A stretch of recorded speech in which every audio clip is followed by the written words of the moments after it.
Now this will tell us. And that's pretty conclusive.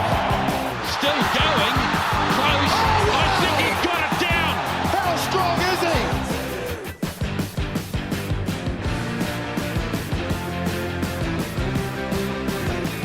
Welcome back, punters. Thanks for joining us on another week of the Pick and Go Rugby Podcast. I'm very pleased to announce that we are back to full strength this week after we had Carl and James step off the bench to provide some insight and everything else last week. As you can see, to my left, the great Paul Moati has made it back from the 19th golf hole. course. Yeah, it's under a wee bit of wear and tear.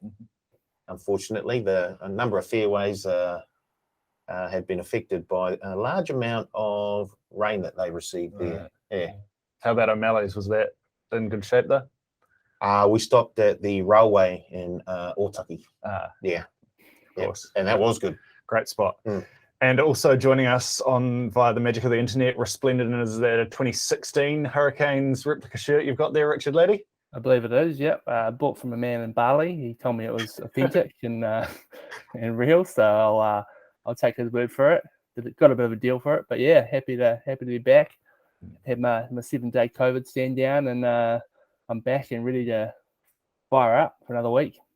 Well, it wouldn't be a Super Rugby podcast without some mention of COVID on it, so glad we got that out of the way. We've got the Railway Hotel, Hurricanes jerseys in Bali, and COVID trifecta all ticked off nice and early, so I feel like we're working some good areas this week. But first of all, of course, we've got to take a look back at the last 7 days of footy, or 8 or 9, get in the Blues Minor Pacifica game from last Tuesday as well, technically part of round 7.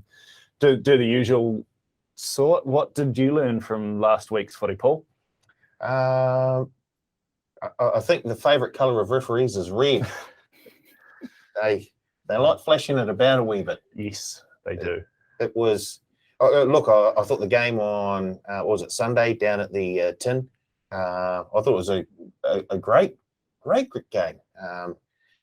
Once again, the Chiefs. I thought the Chiefs' set piece was very, very strong. And it took a wee bit of individual brilliance from the strongest man in Super Rugby, Ardie Savea, to keep the Hurricanes in the game. But I thought the Chiefs probably should have won by a wee bit more than they actually did in the end. It was just some individual brilliance from Ardie and an intercept in the first 5 minutes of the game by TJ that I think kept the scoreline a wee bit closer than it probably should have been. I thought the dominance that the Chiefs had in the set pieces wasn't reflected in the scoreline. Yeah, I suppose we've got to talk about from that game as well, Geordie's move into the midfield. That was all the chat ahead of kickoff at the Cacton. How did you think he went in the 12 jersey, Richard? Yeah, it wasn't horrible. I thought he had a pretty solid game. He's still got a lot to learn in the 12 jersey if he really wants to sort of make it his own for probably more so the All Blacks. But I think they can be sort of pretty happy with how he played. I mean, and he kicked pretty well. A couple of clutch conversions at the end there. But it's sort of I don't know about Garden Bishop at 10 though. That's the problem, and Ruben Love at 15. So I mean, that Hurricanes backline, they sort of looked like they were on to a winner a few weeks ago. They sort of had a good combinations going, and then I think we've seen about three pretty different teams the last backlines the last 3 weeks. So they've played. So they've really got to sort it out and figure out what they want to do. I saw Jason Horn this week was asked, is he going to be 12 now? And he just sort of said, Geordie will do what I tell him to do, basically. Let's be honest. If you put Geordie in the 3 jersey, he's going to come and go, gee, he had a pretty good game. You put him in the 5 jersey, hey, he had a pretty good game. It's where you're going to get the best game out of him, and I think that's in the 15 jersey. Yeah, he was the best fullback in the world last year. Yeah, now all of a sudden we're sort of tinkering with him, and I really don't like that. I think you put your best player in his best position, and at the moment the best player is Ardie Savea, and you put him in the 8 jersey. And then after that, Geordie Barrett is our next best player, and his best position is 15. Thought experiment though. Ardie in the 12. Now, once again, you could put Artie in the 3 jersey and you say, yeah, he went all right. Yeah, him running those short balls off the back of a scrum, boy, he'd be hard to stop from. They should do like what they do. Well, he sort of does that anyway at times, not off the scrum, but off rucks and that. They should do what they do in league, where you just have like the fullback playing number 8, so you have all your ball runners out outside the first 5 sort of thing. Yeah, have Artie just steaming off a short ball from TJ. That'd be hard to stop. But no, I think the Hurricanes should go the other way and just try and play a different backline every week for the whole competition. What do you mean? That's what they've been doing. Yeah, well, they've done it so far. You know, we're 7 games down. There's only about 10 to go. Surely, if you mix Artie in there, maybe a Sappho who can play in the backline, that'd be, they can get 15 different backline combinations. But, in seriousness, I would agree with your point there, Paul, that I don't know what Geordie, I know he wants to play there, but he was playing amazingly for the Hurricanes and the All Blacks in the 15 jersey, and he was solid, but I wouldn't describe it as a spectacular performance. And so for me, you'd want to keep him where he was having like the game he had against the Crusaders in week 1 in the 15 jersey was pretty special. So exactly. Have there, now I don't know this, have there been whispers from the All Black selectors to say, hey, with the I guess the progression of Will Jordan at the Crusaders, and the fact that we sort of haven't really fixed on a midfield combination for the All Blacks, have they whispered to the Hurricanes, can we see Geordie in the 12 jersey to see how we go? I don't know if that's been said or not. I'm just surmising. I'm just sort of throwing out scenarios here, but I don't know why you would put Geordie in the 12 when he has been going so well in the 15.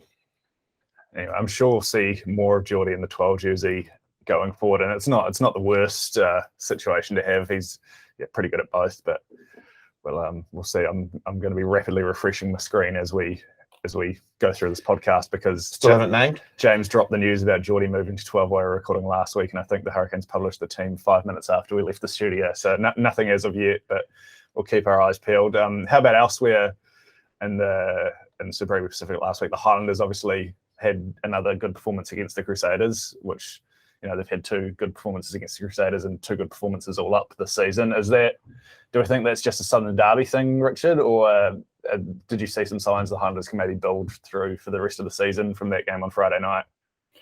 Well, they definitely seem to be getting up for the Southern Derby, but they would have taken plenty of positives from the game, but good Lord, they need to kind of just work on that. Good Lord. Josh all that position in the second half, and there wasn't points scored, was there? They just dominated, and they turned down a couple of probably pretty kickable penalties, and then there was Mitch Hunt sort of kicking the ball dead. So I see they've gone with the same pretty strong team this week, which I think they sort of have to do. They've realised they've got One Pacifica this week. This is a game that they can't lose. Not that they can't lose it, but for their season, they really they can't lose it. If they're any chance of making the playoffs, this is one they need to pick up. Not just for the points, but to get the team, out of that sort of for the morale, that trend of loss. Especially with these Australian, I think they've got one more week of the playing New Zealand teams and then going over to having these cross playing against the Australian teams. They need to go in there with a win, just for the morale. So they'll. As I said, they've named a strong team, so they're keen to just go forward with it. They've got Smith, Hunt, Frizzell all starting. I think the group's starting as well. So they're not taking this game lightly at all, which we've seen the likes of the Crusaders and Chiefs and the Blues do. So I'm looking forward to that game. I think it'll be good. There's plenty of sort of storylines to come out of it, that's for sure. Yeah, no, it does look like it should be a really interesting clash. Moana Pacifica, I think the scoreline probably flattered the Blues a little bit on both occasions. They were certainly competitive for the first 60 or so minutes in both those games, and not going to be facing quite the same level of opposition here. They've got another 8 game in 3 games. 8 games in 3 days. That'd be tough.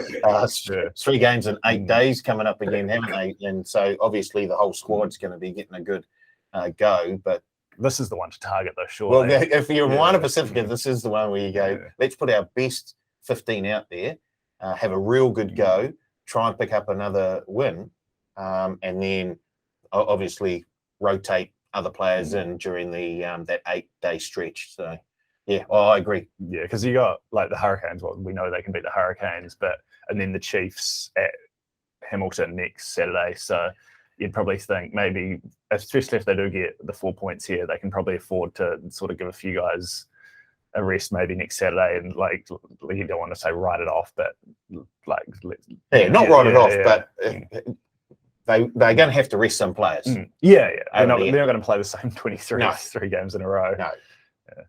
But were you surprised to see such a wide margin between the two teams in betting? Look, if the Highlanders put it all together, then they can certainly. They haven't been totally outplayed in any of the games that they've played so far this season. They've been in a lot of them. They've been in winning positions in a number of them. You don't like. They just don't have the depth, you know. Well, okay, it's totally outplayed. Yeah. Okay, outside of that, I think the Highlanders have been there or thereabouts. So, and as you say, this is one that they're going to have to take. Just like if you're Moana Pacifica, you're targeting it. If you're the Highlanders, you're definitely targeting this one. So,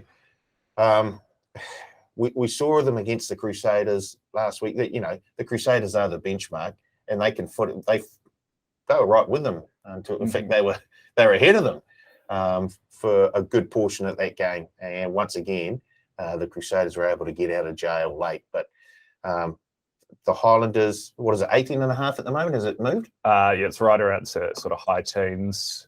Where are we? As of 9:47, 20.5 now you can get. Oh, so it has moved. It's moved out. Oh, right. It's sort of getting to that. Keep on moving. That 21.5, that 3-try sort of buffer. That for a team that hasn't scored more than 25 points in a game this season, giving a 20-point head start is. Yeah, I'm getting very interested at 21.5. How about you, Richard? What were your first thoughts when you saw the $1.06 next to the Highlanders? Yeah, it was that line's just far too big for me for a team that hasn't won a game this season. I think they've, as you sort of Paul said, they have competed in most of the games this season, but they just don't have the depth and that sort of clinicalness that some of the other teams, in particular probably the Crusaders and the Chiefs, have in this comp at the moment, and the Blues probably. So when I saw that it was quite a high line, I thought I'm more than happy to side with the plus there. They've named a pretty strong side. Moana Pacifica have. I think the big out for them is Time Stowers. He's just been mammoth for them this season. He's been one of the players of the comp. Yeah. One of the players of the comp. So and they've gone with Inare and the other Whanu at 9-10. So I think that's about the second or third time they've gone with those two together. So that might be their sort of go-to starting 9-10 combo now.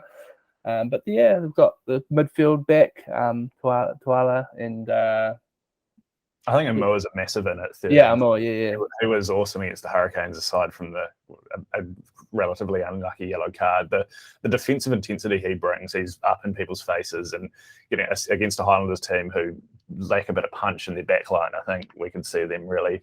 And they have strong midfield as well, yeah. So yeah. I love that midfield combination. Oh yeah, him and Danny Tuala. Danny Tuala's been. And Danny Tuala's a player who's had tons of potential. He was a star going through the schoolboy ranks and in juniors, and it just couldn't quite put it all together at the Hurricanes. It's not like he's sort of come out of nowhere. And like Levi Armour's been doing this thing at Tasman for years. So I think that's a real strength for them. And you compare it to what was probably one of the weaker areas for the Highlanders. I think, that's somewhere where I could see the Moana Pacifica certainly having plenty of success. There's obviously the story of Aaron Major returning to Highlanders. You saw how much that winning, those shots from the coach's box. You saw how much that meant. So I reckon there could be some pretty gold sort of memes come out of his reactions from the game on was it Friday? Yeah, Friday night. Depending on the result. We'd get a bigger reaction from him if they win this one than we did against the Canes. Big time. Yeah. There's nothing like going back to your old team and putting one on them. Oh, because he just got, they didn't re-sign him, didn't they? Yeah. Essentially, yeah. You don't really see coaches get fired in New Zealand the way they do in the Premier League or the NBA or anything like that. But it was the closest thing I think you'll get to Canning. So yeah, I'm sure he'll be fairly motivated, and I do think it'd be huge for their season. If they win this one, they're well in the in the hunt for the 2 wins against New Zealand teams there, and then with a lot of games against Australian teams to go, which, judging on what we've seen from them so far, I think they're going to be very competitive against every Australian. Just the defense, if nothing else, those Aussie teams are going to struggle to put points on them. So that's exciting stuff. I'm really looking forward to this one. I think if nothing else is like with both teams, not seasons on the line, but just a pivotal game for both teams' seasons that you're going to see pretty fired up. And Moana Pacific haven't been lacking intensity in any of the games so far. So, pretty fired up for that one. Any other areas of betting stand out, or any pointers we need to give the punters for this one? I think that sums it up. Yeah, I think I'm waiting for the 21.5. Right. Yeah, I have to think it's going to keep moving, right? If it's got to 20.5 and it hasn't come back since the teams were named, let it keep on rolling, and then I'll probably get tripped up by another Moana Pacific line that I thought moved far too far in one direction. So, if you can get 21.5, 22.5, and just we'll get to it later in best bets. But with bonus back in play, Highlanders 1 to 12, $4.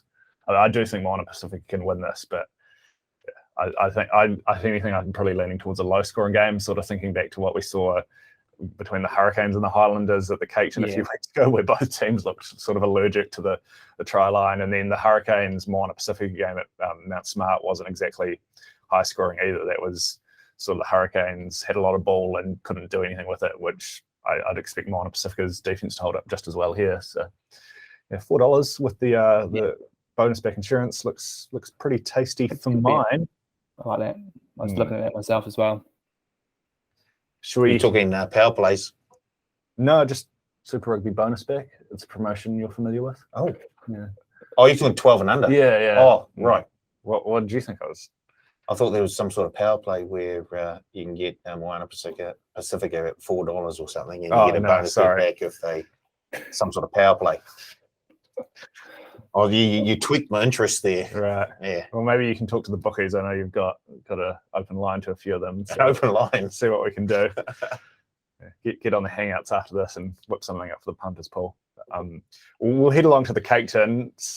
More afternoon footy in the capital, which is great. I think the conditions certainly played into at least the first 15 minutes. Some pretty open running rugby. Yeah, from both teams. Yeah. Who do you think? If it looks like it's going to be a pretty decent day in Wellington again on Saturday Arvo, do you think the Crusaders, obviously the backline it's an all black backline essentially, but then the Hurricanes, also noted for their expansive play. Does this favour one side or another? Well, as Richard said, which backline is coming out for the Hurricanes? You just keep refreshing your page, because I have no idea what backline they come out with this week. What is their best backline in your opinion? I think we all agree TJ and Love? Yes. Yes? Yeah. Yeah. Just say yeah. Do we all agree Geordie at the back? Yeah. The wingers, I think Hoosen deserves to be on one side. And I think Rayasi's got And I think Rayasi should be the other winger with Xavier on the bench. Mm-hmm. And I think Balin Sullivan he's been the Hurricanes' best midfielder all season. Yes. Yeah. He's I thought he just won the 13 jersey after a couple of those performances. Yes, correct. So the only other jersey left is the 12. So you got Umaga Jensen, Tay Walden. There's a few. I think on potential upside, Billy Proctor. Umaga Jensen's, you probably got to have him in there just because at his best, he's the best of that lot. There's our back line. Yeah. We've done it. But not sure. So the Crusaders have named their team though, and it's very impressive. Braden Ennell slots back into 13. We've got Whainuku on the bench. Come off the bench. Last try scorer, everyone. Yeah. Pablo Matera back in the 6 jersey. They've given Tom Christie a bit of a. So Blackadder goes to the 7. Stephen Christie on the bench. Maybe a little bit light on the tight 5. I believe Whitelock's still not there, so it's Scott Barrett and Quentin Strange locking the scrum with. I think Cody Taylor's in for a big week, given just all the injuries and suspensions they're dealing with at hooker. Yeah, they got Ricky Jackson coming as their backup hooker, squad member. So I've never heard of him, but yeah, obviously with Yeah, he McAllister was the out. one that did make the Jackson 5. Cool. Yeah. But like the Crusaders, they obviously sort of said they were back and had that big performance against the Chiefs. That was a statement game. But that's starting to look a bit more like an outlier, right? Well, hell, yeah, but they can turn it on. Yeah, but then like they had all game to turn it on against the Highlanders and didn't. They're almost getting that sort of feel about them. Yeah, like is this a game they care about, or is this the Valspar, or is this the Masters? Is what I'm saying. It's not the Masters. Because no, and then is it they got the Blues next week? Where Super Rugby is all over the place.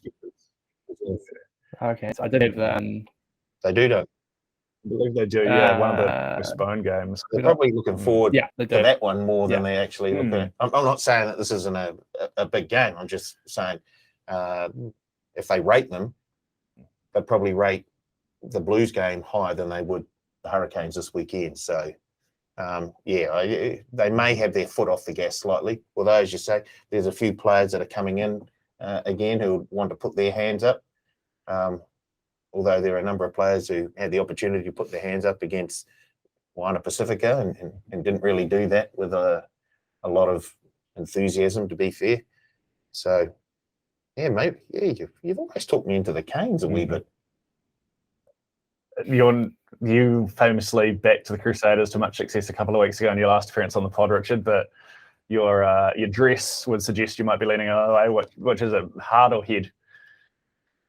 I'm going with the heart on this one. I think I do think that the Hurricanes at home playing some afternoon footy. They sort of, it wasn't a huge crowd there on Sunday, but it looked like a decent-ish crowd and a bit of noise coming out there.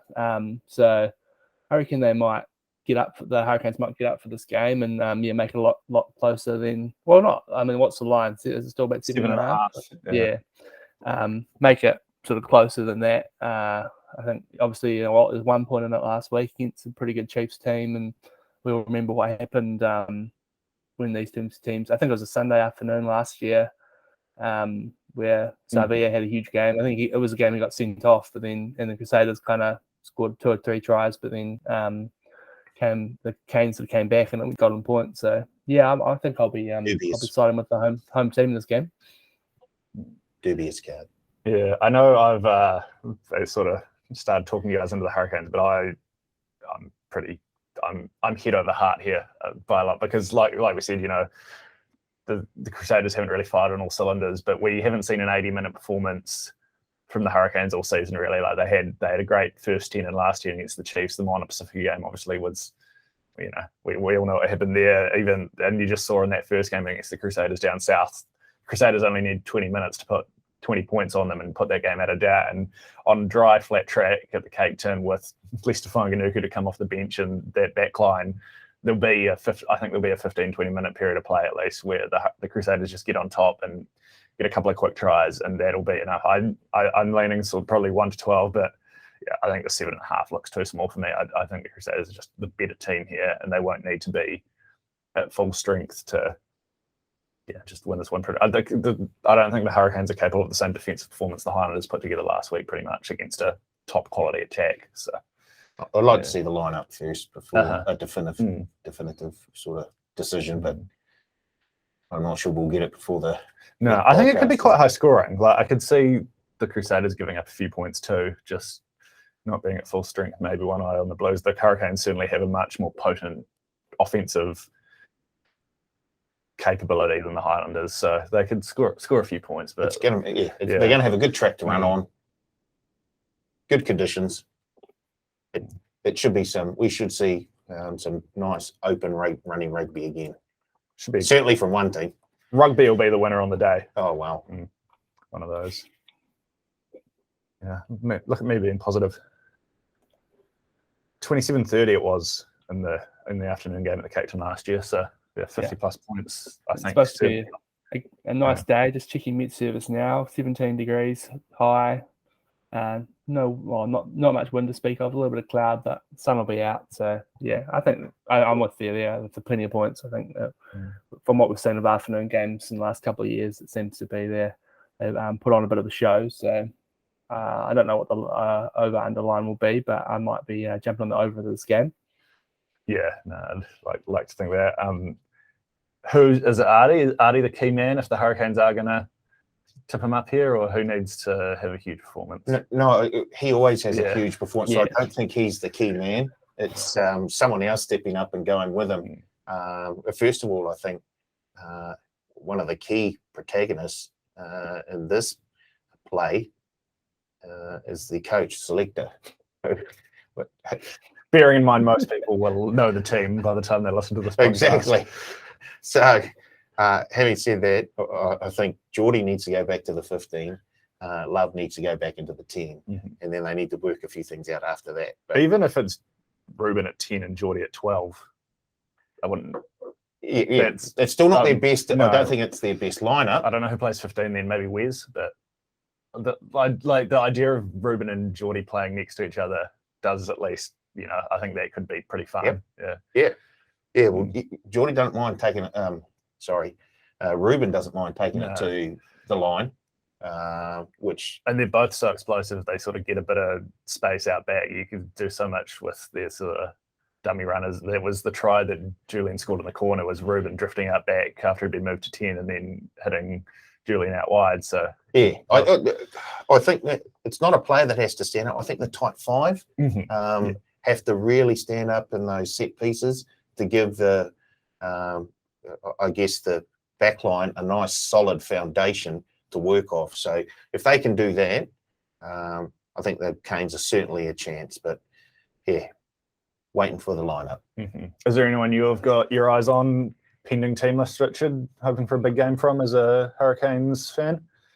I also probably had, depending where he plays, but yeah, Ruben Love. I'm hoping that he plays in the 10, and I think we've sort of seen what he's capable of, but he hasn't quite sort of put two hands on that 10 jersey yet for the Hurricanes. So if he could, put a couple of good performances and just play, he's quite, when he's playing with some confidence, he's fearless. As Paul said, he's not a huge bloke, but he takes it to the line. And if he had the likes of sort of Barrett and Savia outside him, just off some short balls, be exciting to see. So TJ, I thought TJ had a really good game on Sunday as well. So probably. When Booth came on, the game sort of did turn a bit, but it wasn't. So TJ probably just came on, I believe. Yeah, it's true. Probably TJ as well. So if those two are playing 9 and 10, be good to see them really that partnership kind of be established. Are they just hypothesizing here? Are the Hurricane selectors waiting for the Pick and Go podcast to come out before they select their team? They'll listen to what we say and then do the opposite because, let's be honest, that's probably the best way to go. So, because I know a number of the NRL coaches listen to the Advantage Line podcast.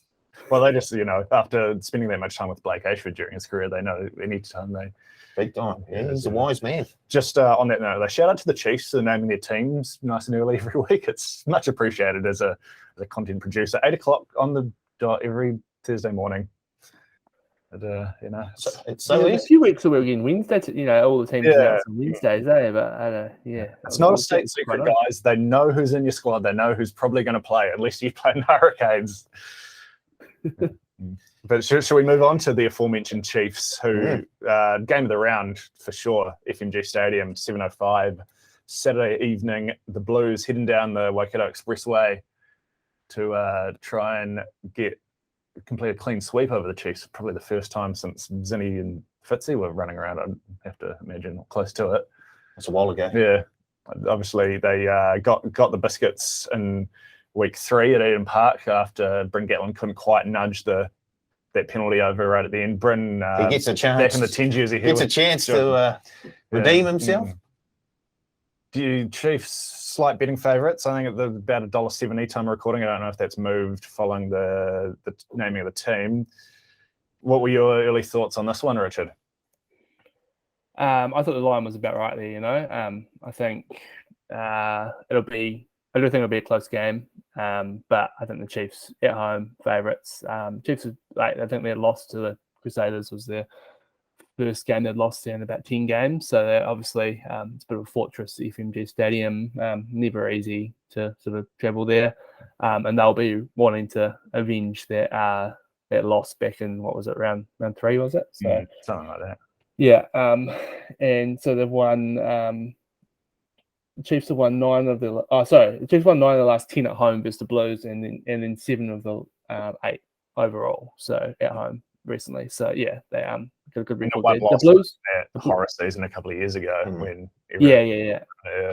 Was it when they lost 7 and 8 in a row or something? So or maybe it was more than that in the end, wasn't it? So yeah, the Blues had won 4 of the last 5 between the Chiefs, which I was surprised to see. But I think that the line's about right. I think it'll be close, but I'll be definitely siding with the Chiefs. They were they should have won by Hurricanes, probably by more. But Hurricanes came and covered at the end, so I was very happy about that. And then the Blues sort of coming off some pretty two games against the Highlanders, and then 2 games against the Moana Pacifica. So maybe, obviously the 2 sort of worst teams in the comp at the moment as far as the table goes, and not in the New Zealand teams.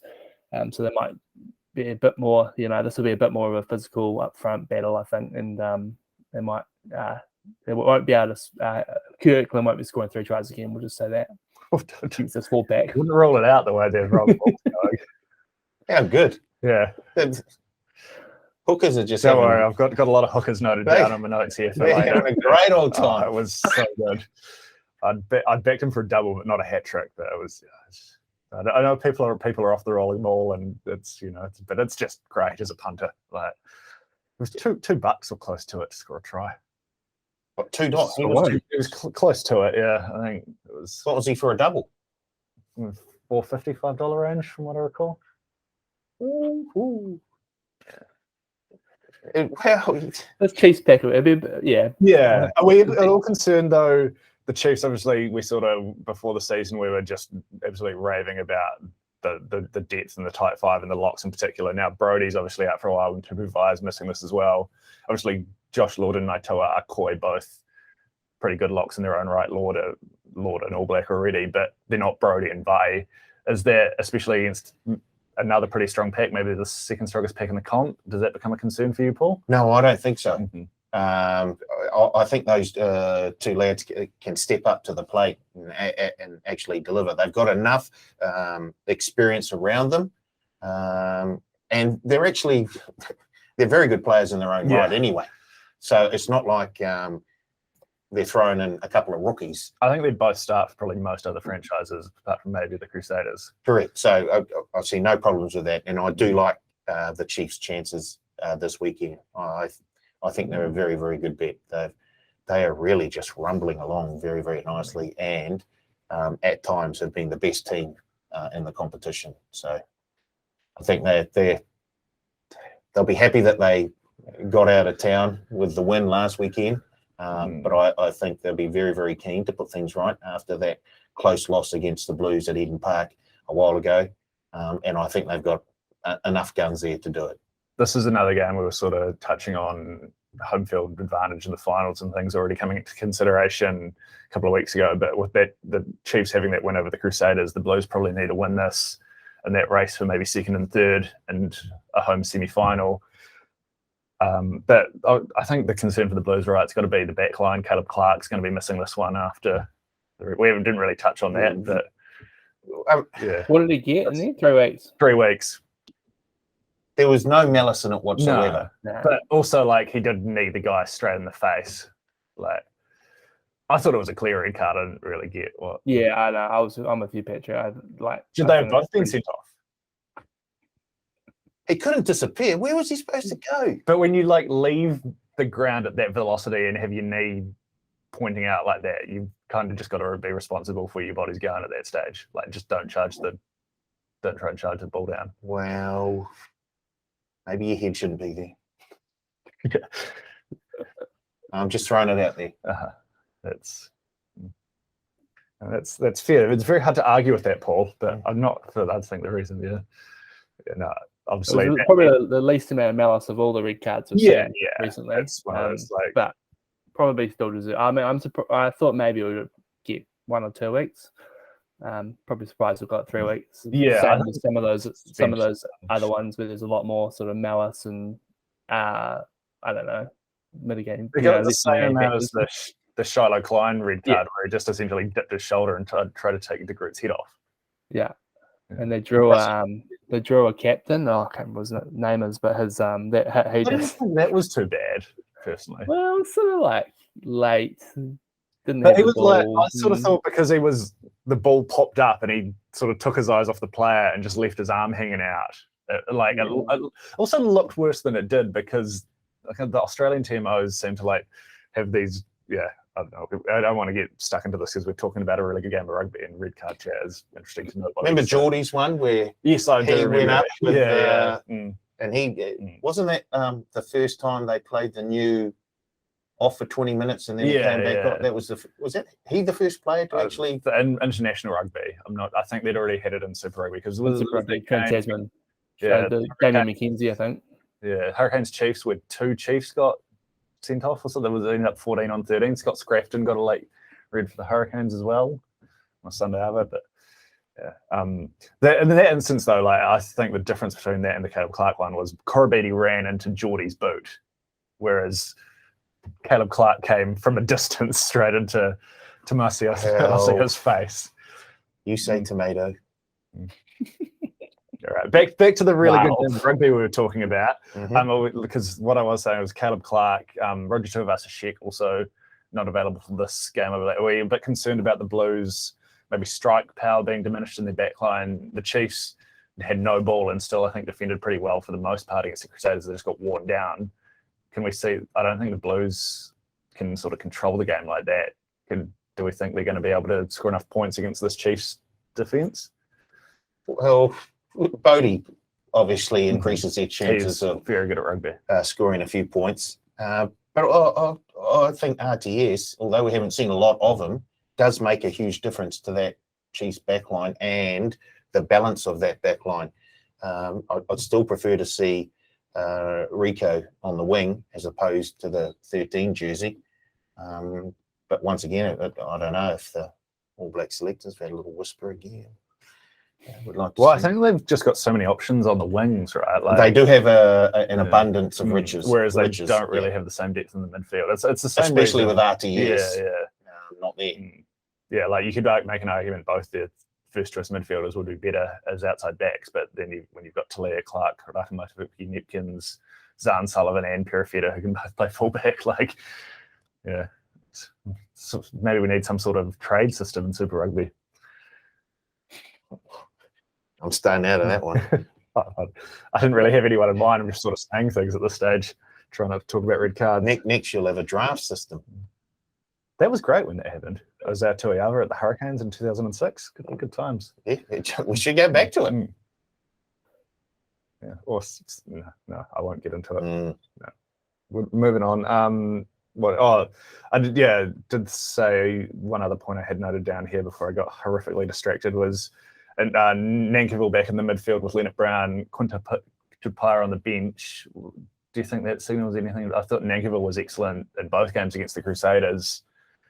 And maybe the Blues a bit lighter on the midfield. Rico, obviously great going forward, maybe not the world's best defensive midfielder. RTS not there. Is that an area you can see the Chiefs having a bit of joy as well? It certainly deserves its chance. As you say, he's played very, very well when he's been given the opportunity. So I can fully understand why he's there.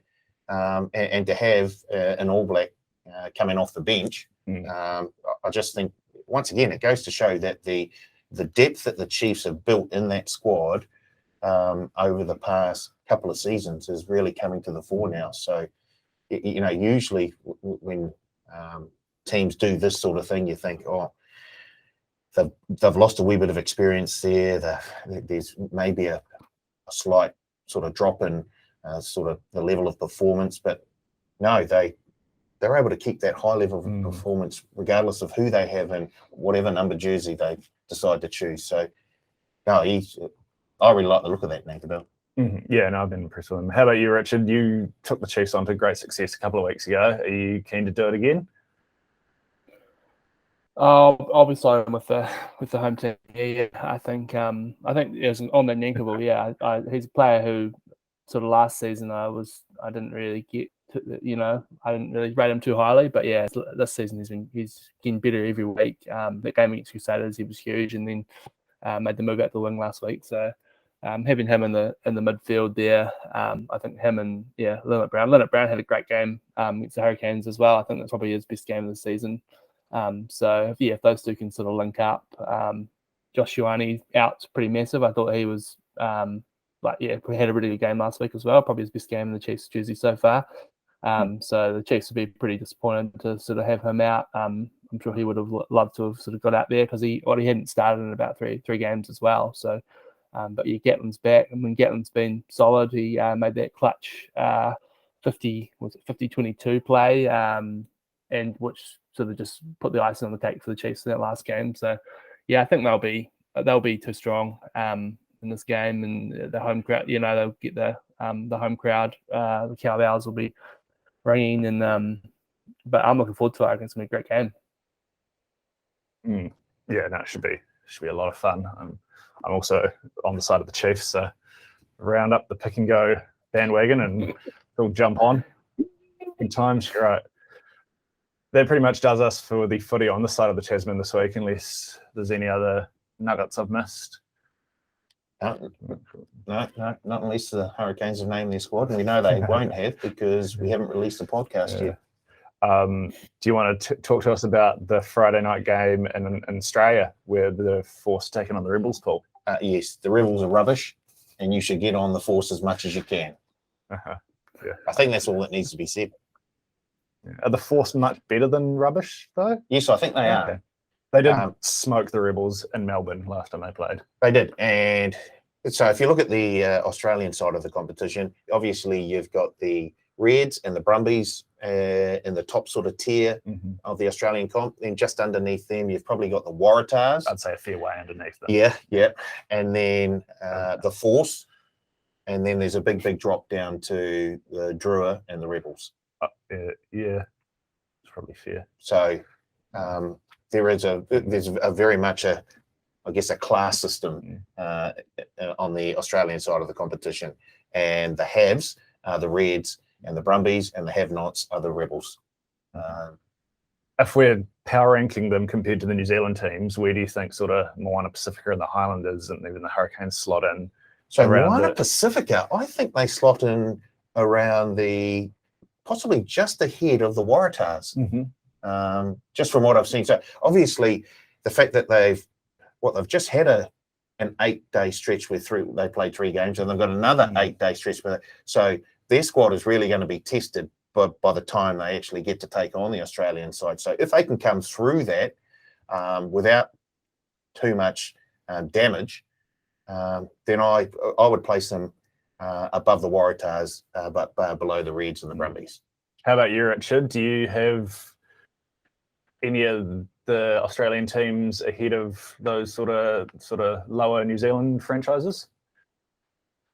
Yeah, I mean, I think Paul's probably about right there. I think Moana Pacifica, obviously, it's been a tougher draw for them so far. They probably deserve to be around about there. I'd probably have the Reds and the Brumbies probably slightly ahead of the Blues at the moment, and then probably Chiefs. Ahead of the Blues? Chiefs.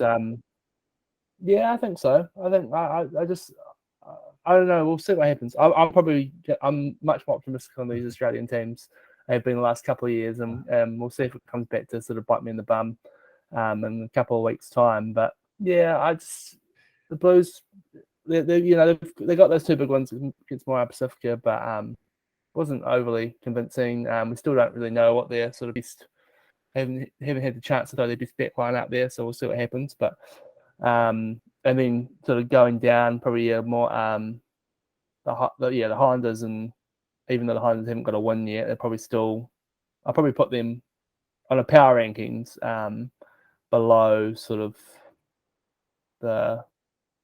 So you put me on the spot here. I can't remember what I've even said already. Below the Rebels, maybe not Rebels, Force. I don't know what that's going to look like, but much like his confused Wi-Fi. myself. I think Rishi's still got a wee bit of the Rona, so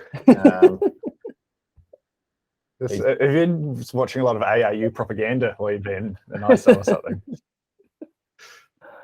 been on Telegram listening to all those conspiracy theories. No, we're getting into dangerous waters here. Right, let's get out of there. No, I'm. You won't be surprised to hear much less optimistic on the Australian chances in the crossover games than my good friend in the Hurricanes jersey. It's weird because I think the Reds are the better team than the Brumbies all up, but I think the Brumbies have a much better chance of competing with the New Zealand franchises just based on the way they play. Like we saw last year, the Reds maybe had a bit of a hangover from winning Super Rugby Australia, but they got the doors blown off them by the Hurricanes and Highlanders, who did pretty poor Super Rugby Aotearoa. I think the Reds play a very similar game to the New Zealand teams. They just don't play at a higher level as the New Zealand team, whereas the Brumbies play that niggly sort of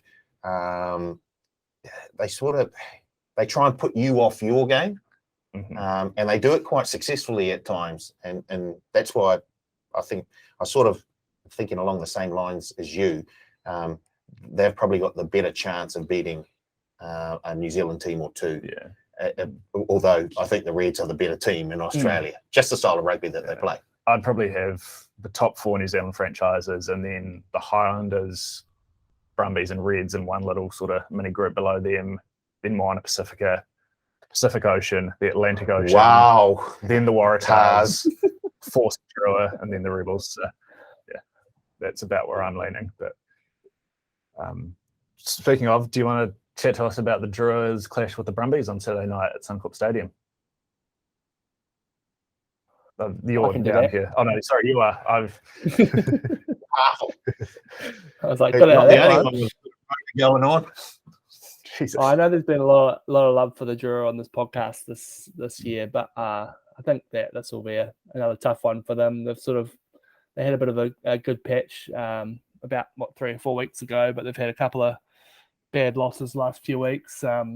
These two teams played in round 2 with the Brumbies winning 42-3 there. I was quite high on the plus in that game. I think it was 28.5, and you guys both took Brumbies minus, which saluted. But I think I'll be on the plus in this game. The Drua coming off that 24-point loss to the Tars, and they had that big loss to the Rebels, who, as we all know, the Rebels aren't very good at rugby. So without their captain as well, Brumbies named a relatively strong team. They've got a few outs here and there, but I think they'll just sort of grind away. I think they'll keep it in the forwards, and I'll probably be on the Brumbies hooker to score a couple of tries in this game as well.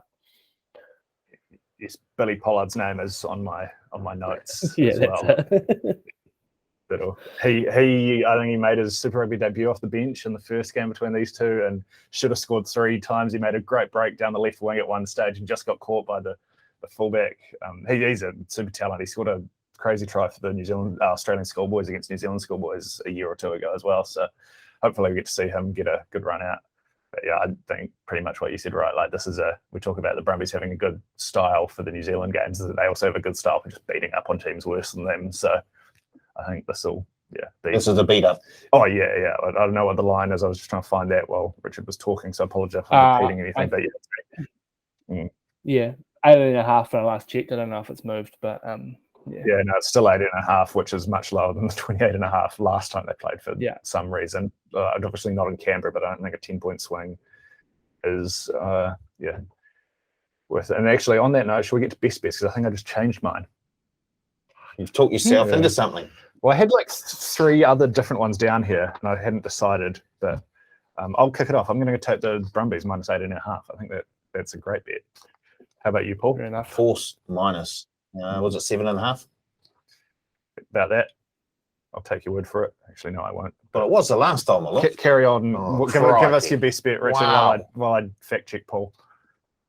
Chiefs minus 1.5. Nice. I like that.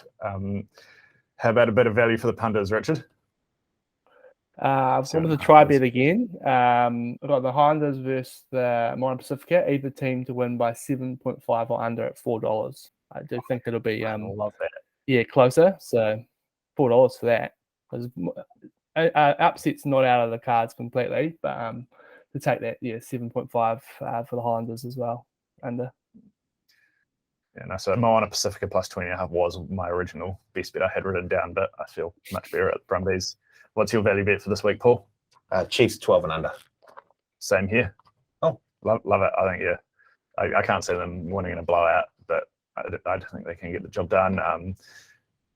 Who's your best underdog for this week, Richard? The Mighty Hurricanes. And yours? Moana Pacifica. Same here. Love the $7. $7 to bet a winless team. How about if you're only having one bonus bet? Obviously, we're very familiar with Super Rugby bonus bet by now. What's your favourite bonus bet on the card this week, Richard? Force 13 plus at $2.50. Nice one. I hadn't actually thought about that. And you, Paul? Well, the Chiefs 1 to 12, but I've already taken. You can that. double up on it. No, I'm going to go Moana Pacifica 1 to 12. Good. I'm going Crusaders 1 to 12 at 310. What is that paying? I had Highlanders written down as a touch on, but yeah, I think the Crusaders one, like I could very much see the Crusaders leaving the back door open for that 1 to 12 later on, like the Artie Severe scoring a try in the 80th minute. Ruben Love finally gets moved to 10 at the 70th minute, and him and Jamie both combine again. I don't know. Winning team in margin, Moana Pacifica 1 to 12, $9. If Paul gets that up, we're no chance of catching him in the overall standings. And what's a multi anchor for us all? What's going to know your multis, Paul? Force. And Richard? Just take an alternative point start on the Brumbies, minus 7.5, $1.27. Yeah, I've got this exact same thing down. Brumbies minus 7.5 for all my multis. All right. Back to the official tipping comp. We did get picks in for everyone last week. Shout out to Paul getting his in at 7:02 on the dot. So you've taken the lead now. I think you're 2 points ahead of me and Richard and there's just one game between us. I think can't buy a winner at the moment. I've had 2 in the last 2 weeks. So do the Costanza and go against me this week, Hunters, if you're listening. We'll kick it off Friday night. Moana Pacifica Highlanders, the line's 20.5. Can I get any takers for Highlanders minus 20.5? No. No, thank you. Yeah, no, I'm also. We're all on plus 20.5. Force minus 7.5 against the Rebels. Force.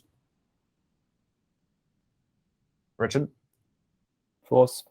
Yeah, I'm also on the Force there. Same so far. Crusaders, 7.5 point favourites at the Cake Tin. Richard? Hurricanes plus. Paul? Crusaders. Yep, I'm also on the Crusaders. Not a lot of confidence in that one. Are we all on Chiefs minus 1.5? Yes, please. All right, Yep. and round it off, I feel like we're all going to be on the same. Brumbies. Yep, Brumbies minus 18.5. Yeah. Cool. That's a nice little pick and go multi for you all this week with overall multi-buster. Just go Moana Pacifica plus 20.5, Force minus 7.5, Chiefs minus 1.5, Brumbies minus 18.5. We're all on the same page for all of those. Or, take the opposite if you want to take us on, and we'll reconvene next week and see who came out on top. Surely we can get at least 3 of those up and get a bonus bet back if nothing else. But thanks for joining us once again, fellas. Great to have you all back and have the usual band back together. I feel like we talked a lot of good nonsense and some insightful stuff there. So plenty for the punters as always. We're doing it at the same time next week? I believe so. Okay. Yeah, Easter weekend next week. Yeah, no, we will. Okay, cool. Yeah, I can get all my in-studio requirements done in one day with the flutter on a Thursday next week. So, big day. Huge. Thanks for joining us, Richard. Yeah. Hope you can get out into the wild again soon and maybe even make it down to the Cake Tin for some over footy on the weekend. Yeah, his Wi-Fi's got the Rona. His Wi-Fi has really got the Rona. No, but thanks for joining us, and thank you, Paul. Always a pleasure when you can make it into studio. Yeah, it's a real, you never know what could happen situation. So, cheers for joining the show. Very busy. And thank you, all punters, for joining us as well. Hope you've managed to find something of value in the last 50 minutes or so and find a few winners over the weekend. We'll do it all again in 7 days' time. Until then, have a good one. Ding dong.